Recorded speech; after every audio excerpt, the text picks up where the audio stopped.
Ang kabanalan po ng Panginoon ay marapat lang na ipamuhay sa araw-araw, at ang kabanalan na ito, kung nagiging atin, ang nagiging bunga ay karunungan, kababaang loob, at even practical knowledge. Akala natin po yung pagiging makadiyos ay yung lamang mga high theological issues, but actually, sinasabi natin, Thy kingdom come, Thy will be done on earth as it is in heaven. Kung gayon, kung ano ang kalooban ng Panginoon, dapat nangyayari sa lupa sa pang-araw-araw na buhay. That is why practical wisdom is part of genuine and high spirituality.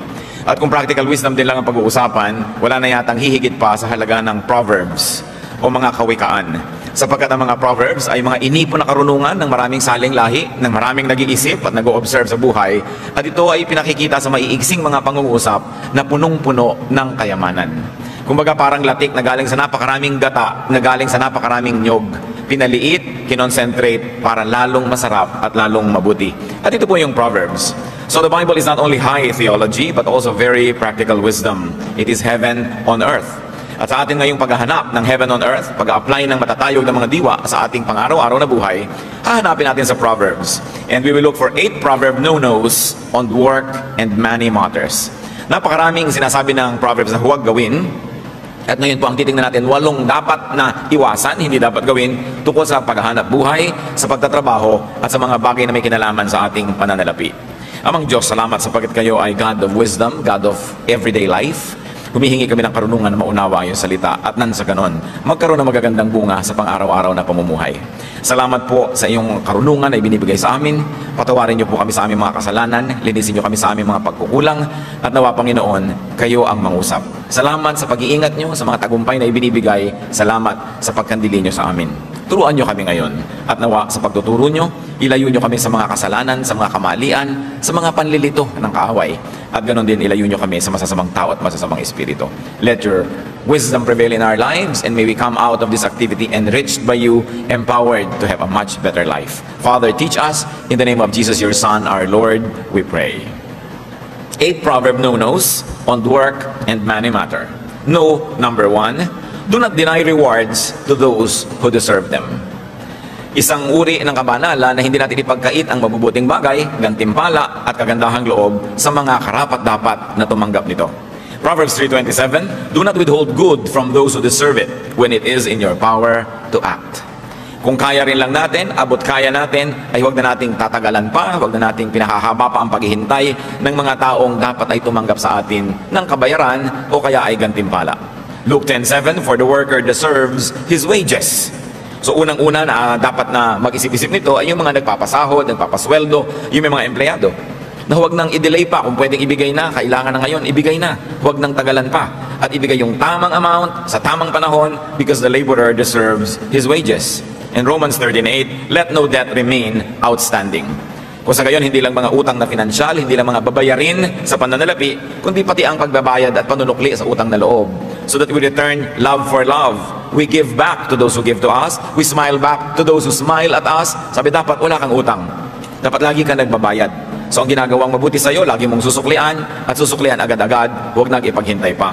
Do not delay the dispensation of good things. Kuminsan, madali nating malimutan na hindi lang yan tungkol sa pera at pagbabayad ng mga utang, kundi paggawa ng mabuti sa ating mga mahal sa buhay. Kuminsan, meron kang intensyon na i-blow out naman ng iyong asawa, ipasyal naman ng iyong mga anak, o kaya ipakainin naman yung mga taong may mga nagagawang mabuti sa iyo, pero hanggang gano'n na lang, hanggang plano na lang. One good act is better than 1,000 good intentions. Hindi mo pwedeng sabihin sa isang taong namatay na balak pa naman sana kitang dalawin next month at dala ng prutas. Namatay na eh.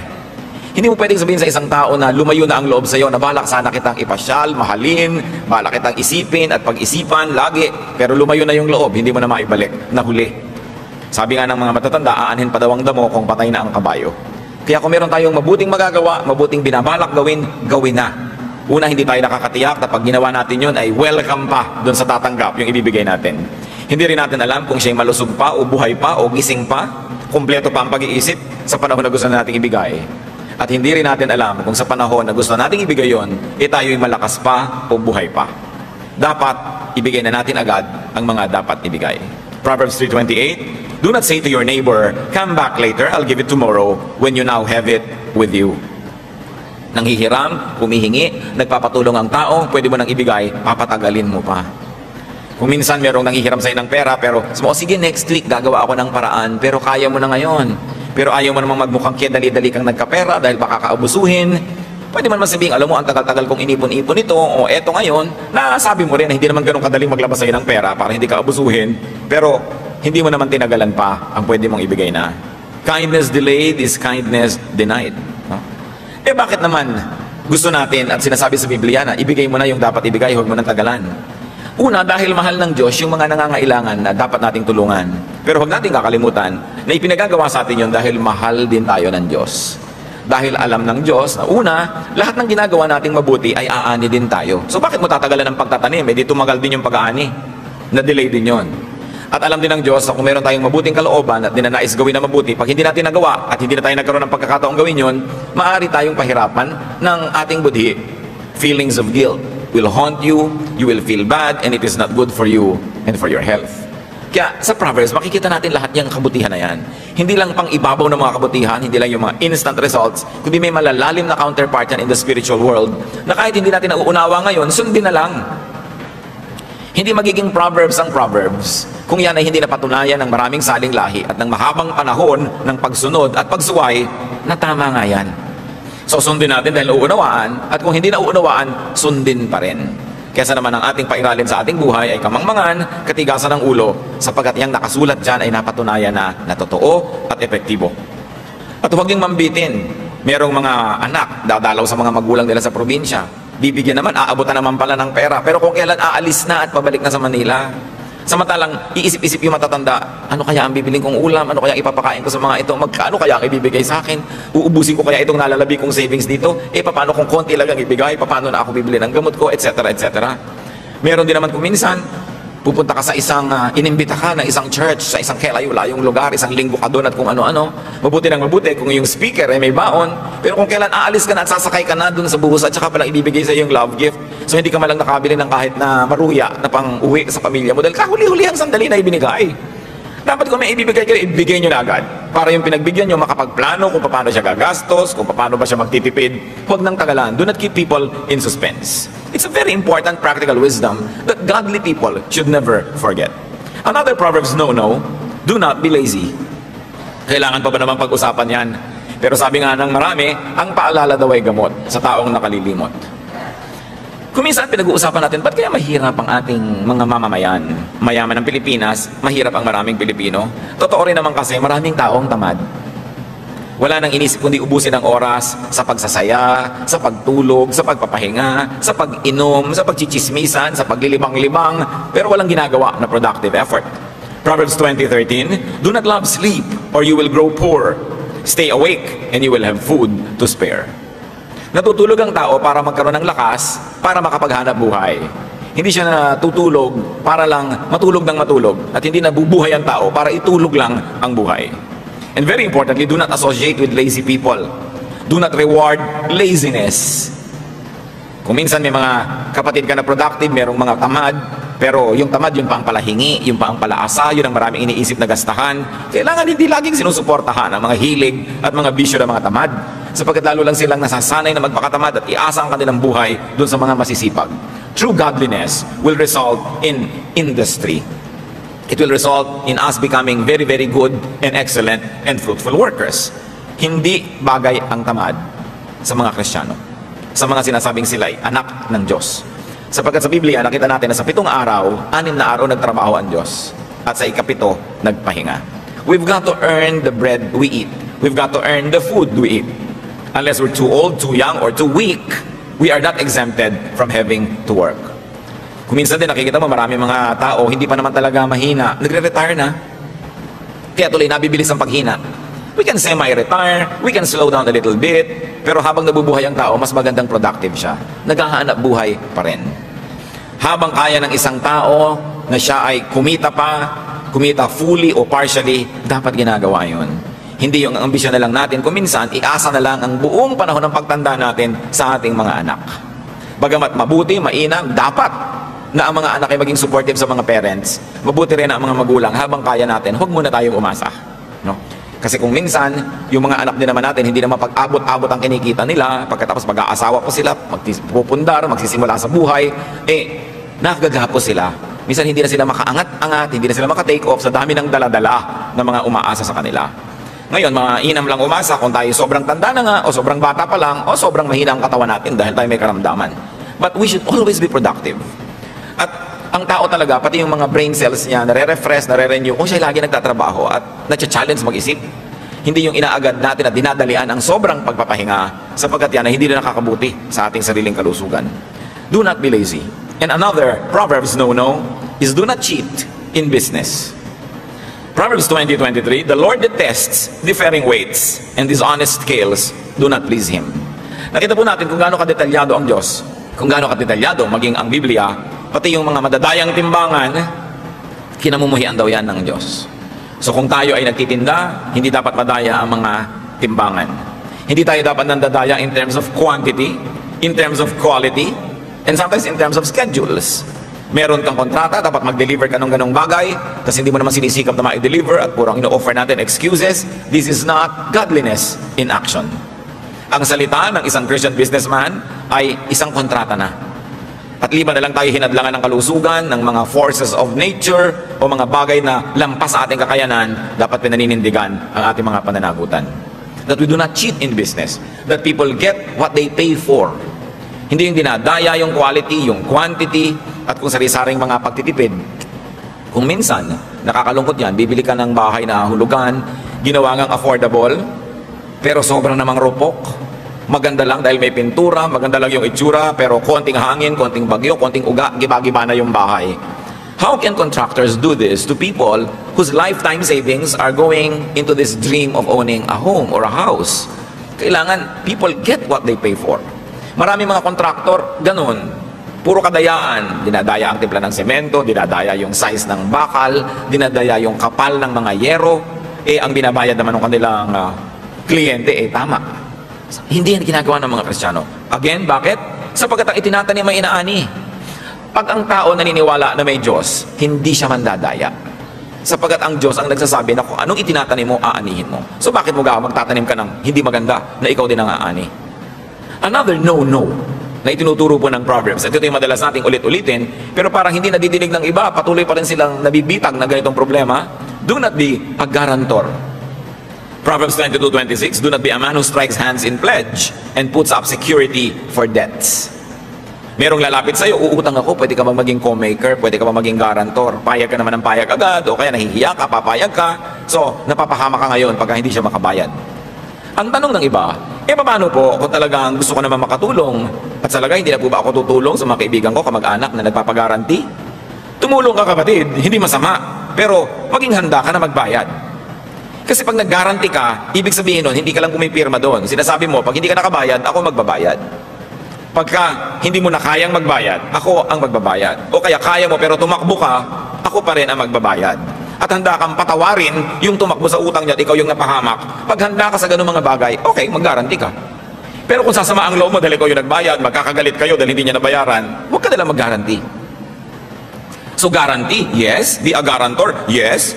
But be ready to pay. Be emotionally, spiritually, and financially ready. Para kung sakaling nangyari, handa ka na, sabi mo, talagang ganun, pumirma ako, so akong magdusa dito. Dahil noon pa man niyakap ko na yung pananagutan, na kung hindi niya ito mabayaran, ibabayaran ko. Hindi yung dinidemanda mo na siya ngayon, ginugulo mo na siya ngayon dahil hindi siya nakakabayad. Nag-guarantee ka Kasama yon. Ang kausap ko po dito, yung mga nag-guarantee, hindi yung nagpa-guarantee. Kailangan kung nagpag-guarantee ka, talagang sukdang mahubaran ka na ng lahat ng mahuhubad sa'yo, ibayad mo muna bago mo ipahamak yung nag-guarantee sa'yo. Hindi yung bigla ka na lang mawawala. Mayroong mga ganyan at napakahirap talaga yung namamagitan ka. Yung may investment, may investor. Ikaw nagsabi, investor, mag-invest ka dito. Tapos ito nalugi, ito ngayon nagagalit sa'yo. O kaya ito tumakbo na 1, 2, 3 niya si investor, ikaw ngayon ang naipit. Ang hirap nun. So habang hindi kayo handa talaga na magbayad emotionally, spiritually, financially, huwag din kayong mamagitan sa ganung mga bagay. Ilang mga tao na ang alam natin na talagang tumakbo, na nirahan na sa ibang bansa, nag-exile na forever dahil napagitan sila sa ganung mga transaction. Naipit sila. Yung iba, alam naman nila at sinasadya nila, pero marami, inosente talaga, hindi nila alam na doon magwawakasyon. Yung mga nag-i-invest naman, tatandaan ninyo, ang investment, may kakambal yan na peligro. Walang guaranteed income. Hindi tayo tiyak kung anong talagang kakasigurado ka nakikita ang investment. Kaya pag may lumalapit sa inyo, sir, ma'am, sister, brother, mag-invest ka dito, siguradong kikita ito. So ang itatanong mo, love mo ba ako? O kaya kung hindi mo tanungin siya ng diretsahan, itanong mo sa sarili mo, love ba niya ako? Kasi kung ang sagot nyo, no or maybe, huwag kayo mag-invest. Bakit? Alam pala niyang tiyak na nakikita, ba't hindi niya ialok sa nanay niya, sa tatay niya, sa kapatid niya? Kasi yun ang mga love niya Ba't sa inyo?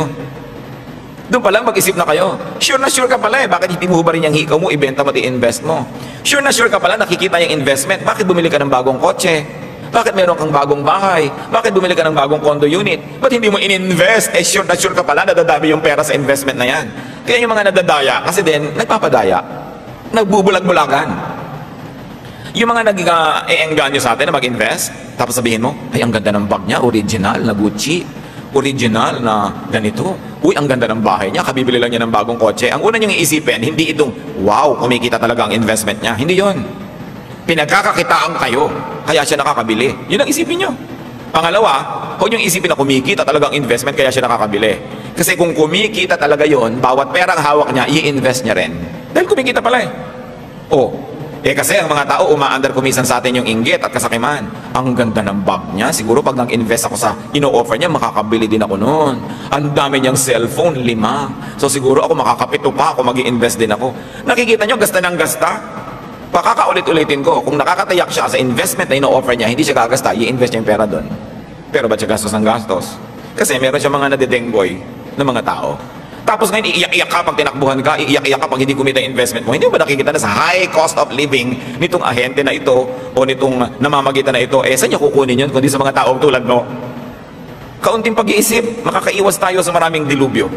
So do not be a guarantor and do not believe people who always guarantee. Lagi akong may doubt sa ganyan. Yung nag-a-apply na driver, kaya mo ba na drive-in itong ganito? Opo, kayang-kaya ko yan. Pagka sinabi yung kayang-kaya, mag-doubt kayo. Dahil yung mga tunay na marurunong, titingnan nyo po, tingnan natin, sisikapin po natin. Kasi, dinadaya ka na maraming mga pangako. Yung mahilig mangako, walang laman sa loob. Kaya dapat ang tao nag-iisip-isip, no? Pagka sinabi mo ng isang tao, lumiligaw sa'yo, mamahalin mo ba ako for life? Pag sabi sa'yo, yes, promise. Mag-doubt ka. Kasi yung tunay na tao nagmamahal, sasabihin niya, I'll do my best, sisikapin ko. Dahil alam niya na pwede rin naman siyang matempt, pwede rin siyang magkulang. Yun ang mas honest na paraan at mas katanggap-tanggap at mas kapanipaniwala. Huwag tayo nagpapadala sa mga magagandang mga salita. Another no-no na itinuturo sa atin ng Proverbs, do not land grab. Proverbs 22:28, do not move an ancient boundary stone set up by your forefathers. Gumamit dito ng isang activity na talagang ginagawa ng marami, binubunot nila yung muhon, yung mga boundary ng lupa, kinakain yung kapitbahay para lumaki ang kanilang area. Do not take what is not yours. At sa pag-aagaw ng lupa na ganito, hindi lang literal na lupa ang pinag-uusapan. Do not grab credit if you don't deserve it. Kung hindi ikaw ang nag-isip ng isang ideya, huwag mong palabasin na ikaw ang nag-isip nun. Pagka hindi ikaw ang nakahanap ng hinahanap, huwag mong palabasin na ikaw ang nakakita nun. In other words, get what you only earn and deserve and what you really own. Hindi ka dapat mga agaw. Once more, bakit? Because you harvest what you plant. Magtagumpay ka man na makapang-agaw ngayon, babalikan ka niyan at maaagawan ka. Kung minsan hindi mo alam na aagawan ka pala, akala mo nagtagumpay yung mga pang-aagaw mo noon, hindi mo nakikita na higit lalo palang dapat kang maraming tinanggap kung hindi ka naagawan bilang ganti sa mga pang-aagaw na ginawa mo. Lalong-lalo na huwag na mga agaw ng asawa ng may asawa. Diba? Talagang napakalaking gulo ang lilikain mo noon. Good manners and right conduct, merong magnobyo na, huwag ka namang agaw. Ngayon kung nagkagalit sila, nagkasira, at saka ka nila magparamdam na available ka. Pero yung magkasama namin, usapan na, guguluhin mo pa, pang-aagaw ang ganyan mga bagay. Kasi sinasabi sa 10th commandment, you shall not covet. You shall not covet anything that belongs to your neighbor. Pagka ang isang tao naging covetous, mapaghangad, mainggitin, masisira na ang kanyang pangatwiran, marami na siyang gagawing mali. Mga mali na kung minsan magbunga man ng instant pleasure, napakamahal ng bayad at babayaran din. Isa pa pong no-no sa Proverbs, do not accept goods that are not sincerely given. Huwag tumanggap, huwag mag-enjoy ng mga bagay na hindi naman buo at taos-pusong ibinibigay sa iyo. Proverbs 23:6-8, do not eat the food of a stingy man, do not crave his delicacies, for he is a kind of man who is always thinking about the cost. So yung mga matutuos daw na tao, kwenta ng kwenta, naku, huwag ka nalang magpalibre dyan. Huwag ka nalang tumanggap ng mga bagay na galing sa kanya. Kukwentahan ka niya at hindi ka pa nakatatalikod, sinisimula na niyang balakin kung paano ka sisingilin. Eat and drink, he says to you, but his heart is not with you. You will vomit up the little you have eaten, and you will have wasted your compliments. Kung hindi daw taos-puso ang pagbibigay, huwag mo na lang tanggapin. Sabi na matatanda, kung hindi ukol, hindi bubukol. Hindi talaga para sa'yo. Kahit makuha mo, medyo nahiya-hiya, ibinigay sa'yo dahil ang pilit-pilit mo, hindi mo rin ma-enjoy yon. Sabi, you will vomit what you have eaten. Mahirap kumisang maunawaan ang kahulugan ng mga salitang ito. Dahil merong mga talagang eat and run. Ano ngayon kung ayaw niya, nakain ko naman. Ano ngayon kung ayaw niya ibigay, nakuha ko naman. So akala natin, nanalo na tayo noon, nagwagi na tayo. But the Word of God is true. And the wisdom of the Proverbs has been tested by the years. In fact, by the thousands of years. So kung akala natin, nananalo tayo at meron tayong kabig, kahit na hindi gustong ibigay sa atin yung ating tinatanggap, hindi yun totoo. Do not take what is not given from the heart. Even affection, even gifts. Pagka hindi sincere, it will not accomplish for which you think it was meant to be given. It's a spiritual law. And if it is mysterious, we do not know how to obey, we don't know why we should obey it, just obey anyway. Sinabi kasi, pag alam mo na pabalat bunga, huwag mo nang tanggapin yung iniaalok. Pag alam mong napilitan lang na isasama ka, yung lalakad na sila, biglang nakakalat ka, ay, sama ka. Wala ka naman sa plano. Huwag ka nang sumama. Kalabisan ka doon. Una, maaagawan sila ng kasiyahan dahil mayroong element na nandun na hindi naman nila inaasahan nandun. At ikaw man, hindi ka naman lubusang masisiyahan dahil alam mong hindi ka talaga kasali. Half given. Maraming ganyan. Kahit yung mga sexual favors na kinukuha sa through sexual harassment, yung gusto-gusto mo ang isang tao, empleyado mo siya o may kapangyarihan ka, tapos pipilitin mo siya, hinug sa pilit. Kaya mapait daw yan, sabi ng mga matatanda. Huwag na lang, pagka hindi talagang suko at ibinibigay ng lubos, ano man yun, huwag mong ipilit. Huwag ka nagnanakaw ng halik. Diba? Kung hindi ka naman talaga hinahalikan, huwag ka magnakaw ng halik, kamumuhian ka lang. Makakainisan ka, maitutulak ka pa. At magtagumpay ka man, doon sa moment na yon, hindi ka na makakahalik uli. No? Napaka-importante yan. Natulad ng marami sa ating mga kapatiran, Pastor, pakis. Ano ako, artista? Nakikita kasi nila, may kinikisan ako, yung mga pinsan ko yun, mga kamag-anak ko, mga kaibigan ko matatalik. Ngayon, kung hindi tayo gano'n, huwag na kayo magpakis. Diba? Dahil, hindi naman dapat pinagagagawa yan.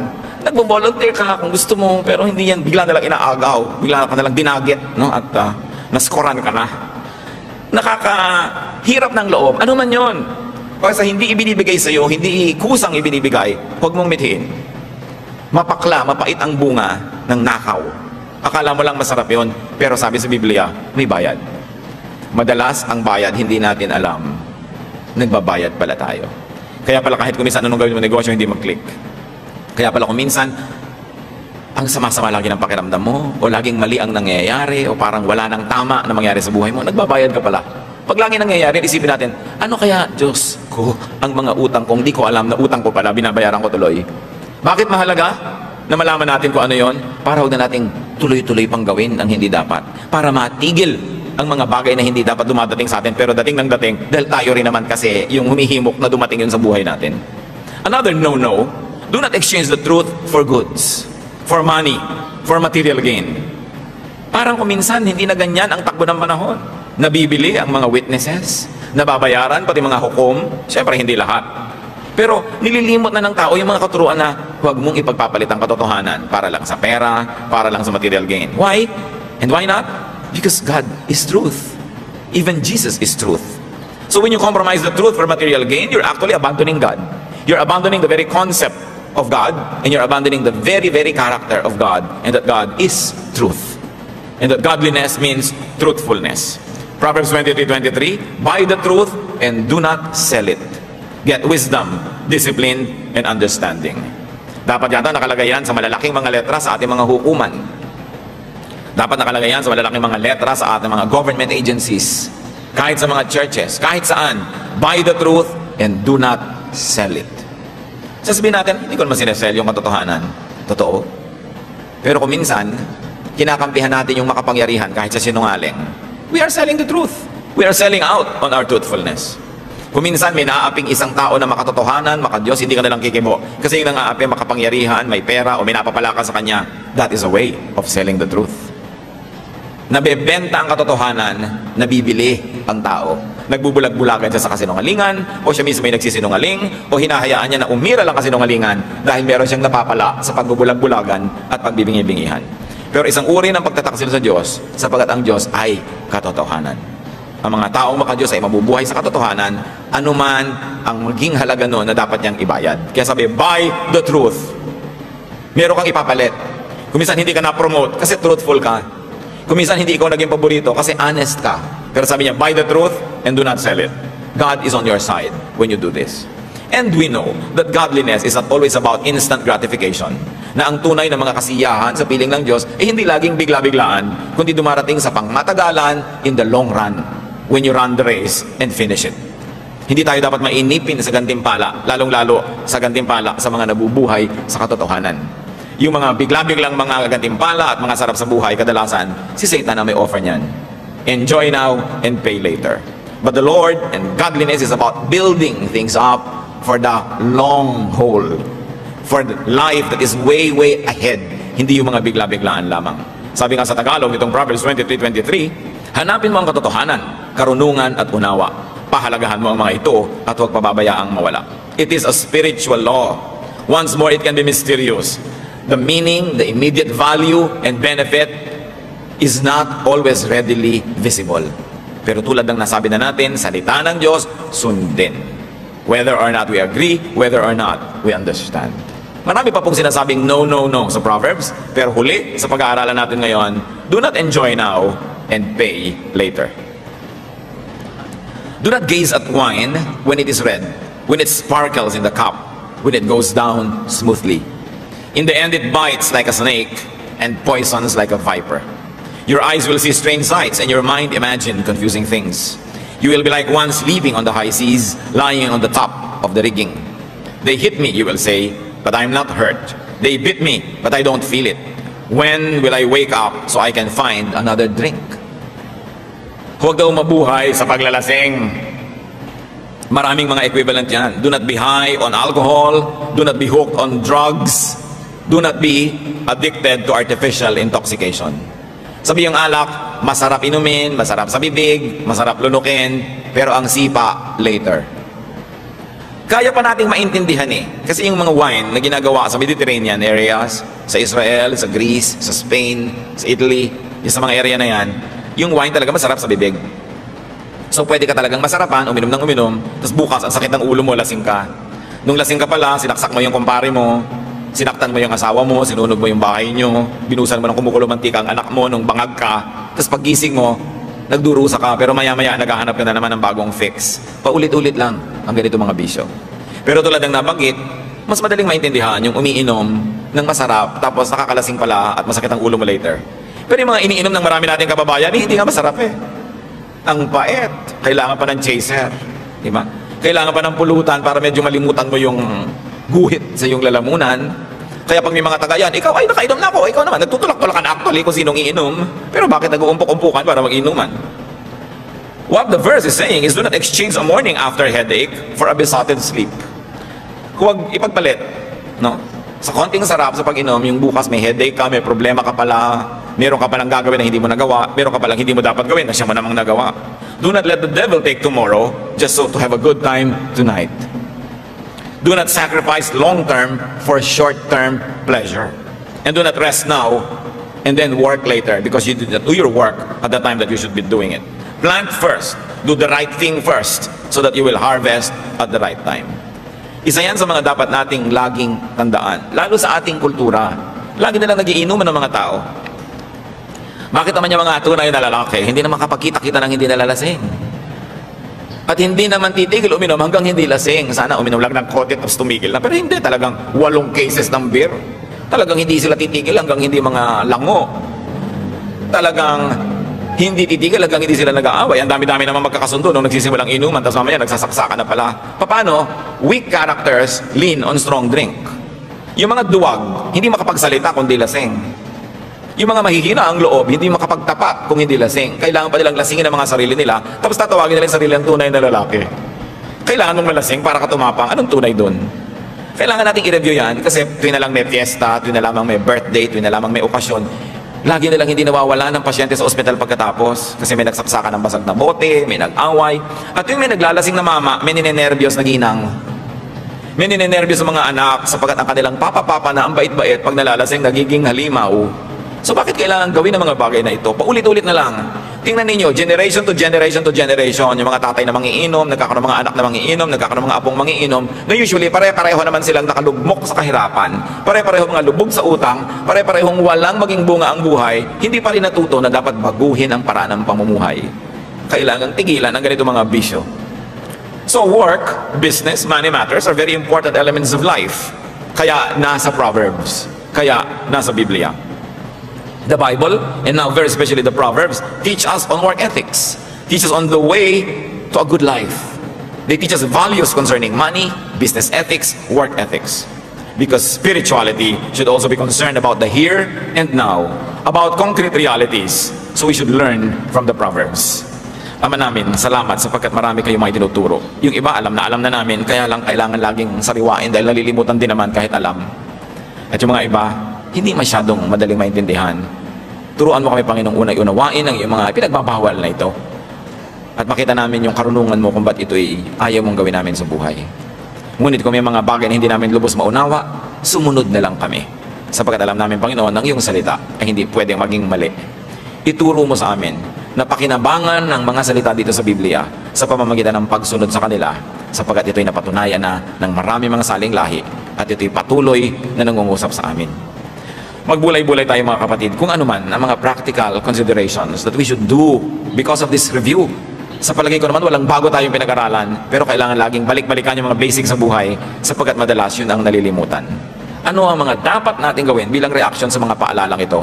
At kung meron man tayong isa o dalawang practical things that we should do, sasabihin natin, ito gagawin ko, ito hindi ko gagawin, nakinabang tayo ng lubos sa pagtitipon-tipon, sa pagsamba, at sa pag-aaral ng salita ng Panginoon. Magbulay-bulay tayo sa ilang saglit ng katahimikan.